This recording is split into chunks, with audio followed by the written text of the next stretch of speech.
Bien, hoy el vídeo lo vamos a realizar de otra manera, caminando. Acabo de salir de una casa que he alquilado. Aquí estoy en la isla de Cerdeña, de donde yo soy originario. He venido para una boda y me voy a quedar unos días así de descanso. Y bueno, es una pena, en cierto modo, que estén ocurriendo tantas cosas y no disponga del ordenador para analizar, ¿no?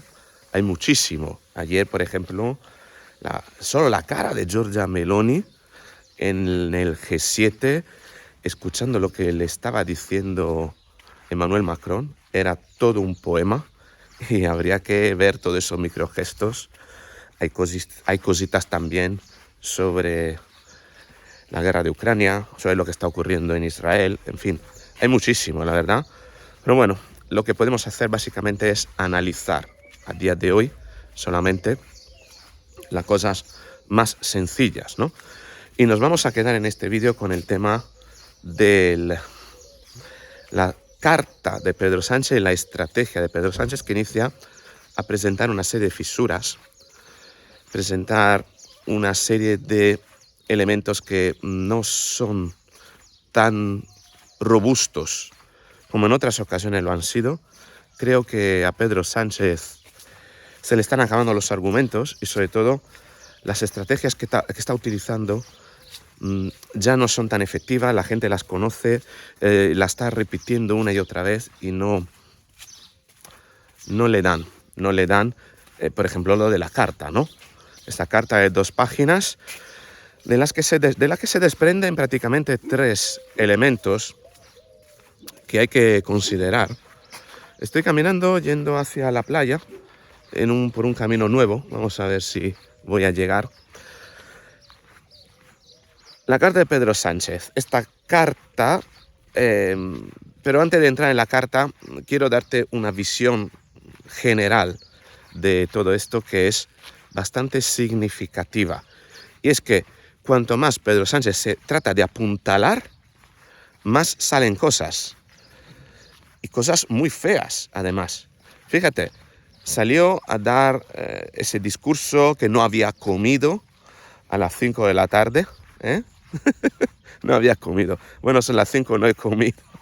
Qué alucinante, ¿eh? Han realizado un vídeo donde aíslan todas las veces que dice yo, mi, yo, hablando de él, mi, de propiedad, ¿no? Y también mi partido, mi gobierno, yo, y lo han recortado todo, ¿no? Prácticamente en 30 segundos de recortes de esa comparecencia, prácticamente dijo yo, mi y todo alrededor de su persona, no sé cuántas veces, ¿no? Lo cual no deja ver otra cosa que su gran ensimismamiento, el hecho de que esté tan centrado, ¿no?, en el culto hacia su propia imagen, tan preocupado por su imagen. Voy a recoger las chanclas que ya no me hacen falta aquí en la playa.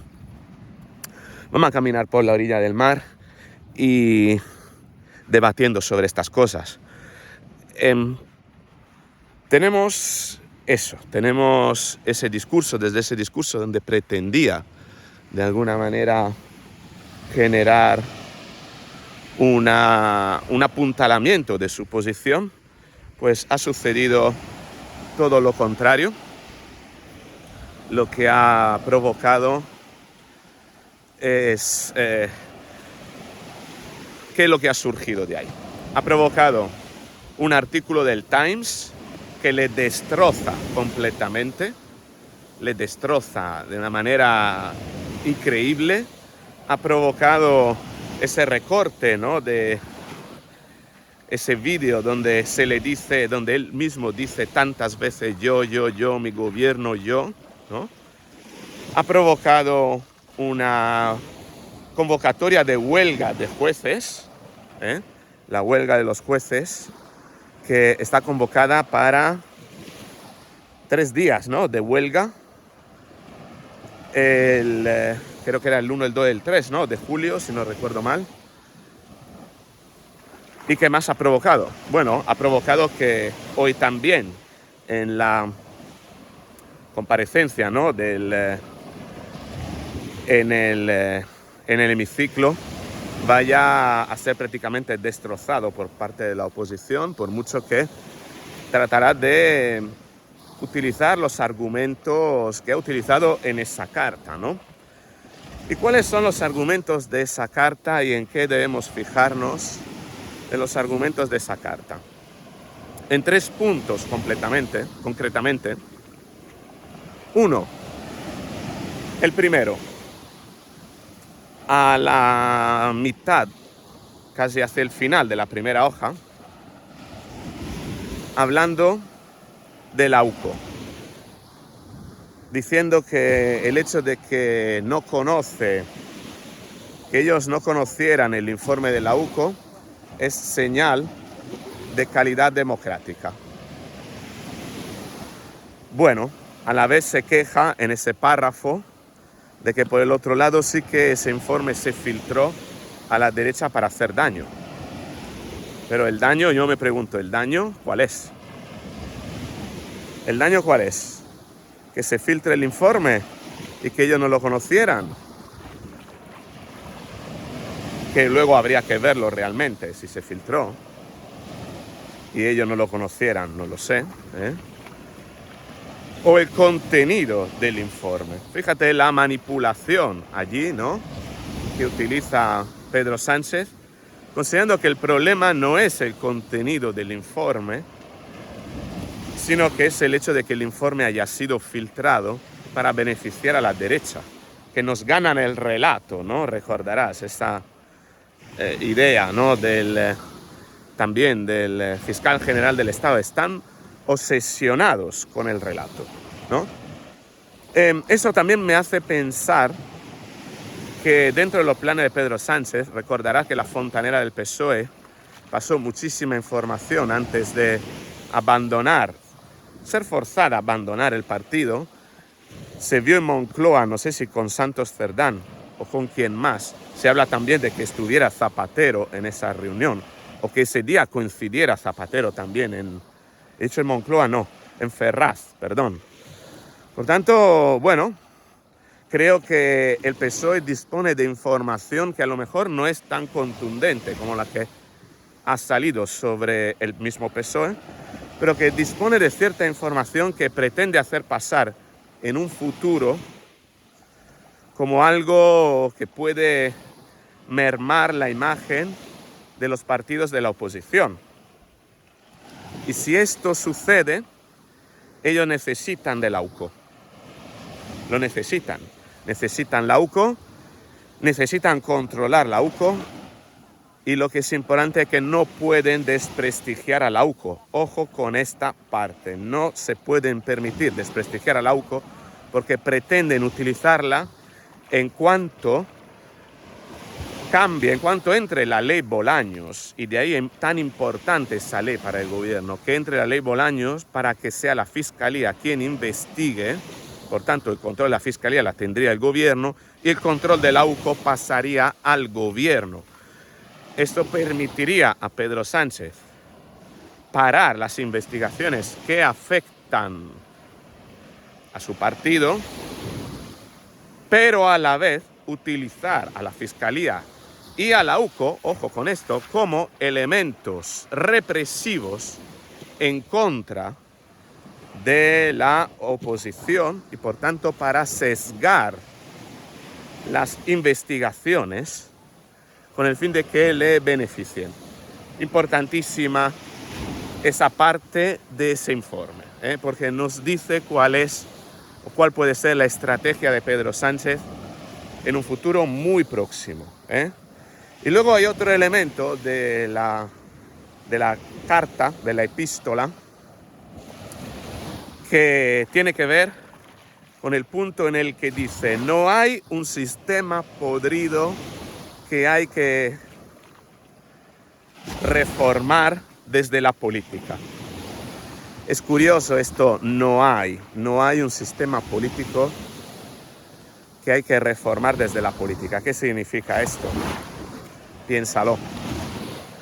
Piensa en los términos en los que siempre habla Pedro Sánchez, utilizando el no como afirmación. Es decir, que aquello que utiliza Pedro Sánchez poniéndole el no por delante suele ser la afirmación, suele ser la intención que tiene precisamente, ¿vale? Por tanto, si Pedro Sánchez dice, voy a ver si doy la vuelta y así ves el mar, si Pedro Sánchez dice, no hay un sistema podrido para reformar, es que hay un sistema podrido para reformar. Es importante esto, es decir, el no como elemento delator de lo que realmente está sucediendo. Pero para alterar la percepción, él utiliza el no, para negarlo, ¿no? Entonces, ¿aquí qué tenemos? Como artimaña que hay un sistema podrido de verdad y que necesita ser reformado. Sin embargo, él dice, no, hay una democracia que funciona. No hay un sistema podrido, hay una democracia que funciona. Por tanto, aquello que no está funcionando es precisamente la democracia. Y lo está dando a ver en el sentido en que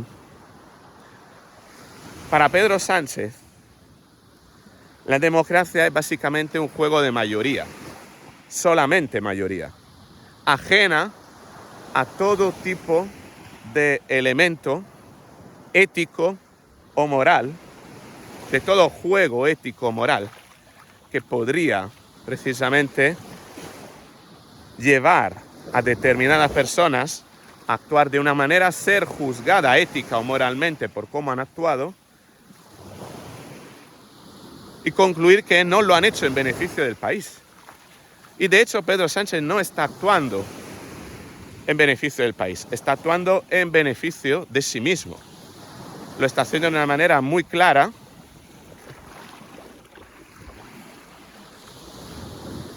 aferrándose al poder, haciendo que para él gobernar sea simplemente yo tengo la mayoría y la mayoría me legitima en hacer todo lo que quiero. Y mientras yo tengo la mayoría formal, no la mayoría real, sino la mayoría formal, estoy legitimado incluso para robar o asesinar. Esa es la perversa concepción del poder de Pedro Sánchez. Me han votado, he construido una mayoría y esta mayoría me legitima para hacer cualquier cosa. Da igual que lo que haga sea ética, moralmente condenable, da igual. Tengo la mayoría. Así como Sánchez se apuntala en el poder y así como pretende hacer la oposición a la oposición desde su posición de jefe del gobierno. ¿Por qué? Porque luego la siguiente parte de la carta es precisamente una forma de... Está escrita como si él estuviera en la oposición, ¿no? Quejándose del Partido Popular, de Vox, etcétera, etcétera.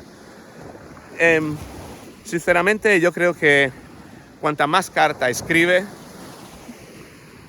y sobre todo cuanto más largas son las cartas, más está tratando de justificarse, más está tratando de apuntalar algo y más se le ve esa necesidad de apuntalar algo que sabe que se está resquebrajando. La mera existencia de tantas cartas es señal de esa anomalía democrática que vive España y el hecho de que realmente en España ya no estamos en una democracia de facto, estamos en una democracia como pancarta que se legitima simplemente porque la gente va a votar y porque un gobierno se organiza alrededor de una mayoría. Pero ¿dónde está el gobernar para el bien de los españoles? ¿Tú crees que el gobierno está gobernando, que Pedro Sánchez está haciendo las cosas para el bien de los españoles?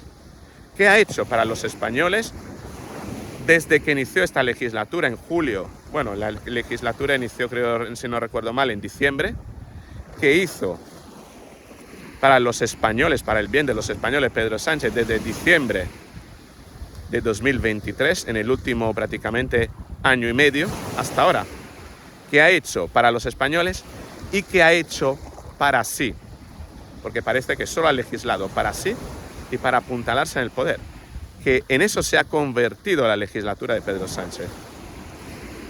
Utilizar todos los recursos de un Estado para legitimarse perversamente, compulsivamente, legitimarse en su posición, como ante una necesidad, podríamos decir incluso casi enfermiza, de buscar la legitimación de sí mismo en un entorno en el que todo a nivel ético y moral está demostrando que no está realmente legitimado para gobernar. Pero él se escuda simplemente en la forma. Es peligroso porque esto le ha pasado también a Nicolás Maduro, y ahí lo tienes, como dictador en un país, ¿no? Organizando y creando una banda criminal,